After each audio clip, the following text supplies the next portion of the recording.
وہ کہتے ہیں کہ اب تو چاروں اماموں پر اجماع ہو چکا ہے، آپ لوگ کیوں نہیں مانتے ہیں؟ اس پر اجماع نہیں ہوا ہے۔ اس سلسلے میں علامہ عبد الحی لکھنوی کا قول ذکر کروں گا، جن کو خود حنفی مانا جاتا ہے اور مختلف طبقات میں ان کو اہل انصاف میں سے مانا جاتا ہے۔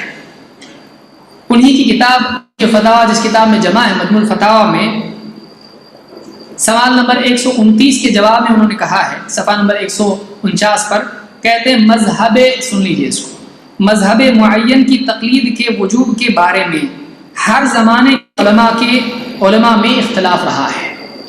مذہب معین کی یعنی کسی ایک مسلک کی اتباع کرنا، کسی ایک مسلک پر چلنا، اس کے واجب ہونے کے سلسلے میں، لازم ہونے کے سلسلے میں کسی ایک زمانے میں نہیں، کہتے ہیں ہر زمانے کے عوام میں نہیں، علماء میں اختلاف رہا ہے۔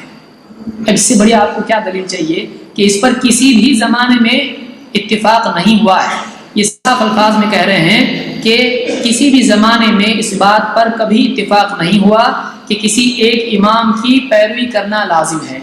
تو ایسی چیز بعض اوقات اجماع کہا جاتا ہے لیکن اجماع ہوتا نہیں ہے۔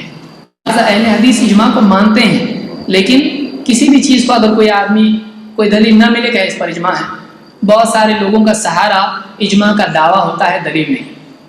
اہل حدیث کہتے ہیں کہ اجماع وہی مانا جائے گا جس کی دلیل بھی ہو۔ دوسرے مسائل میں جہاں دلیل کی ضرورت ہے، اتنا بڑا مسئلہ جس کو اجماع کہا جائے، جو خود شرعی حجت ہوتا ہے، وہ بلا دلیل مان لیا جائے تو یہ بہت ہی نادانی اور کم علمی کی دلیل ہوگی۔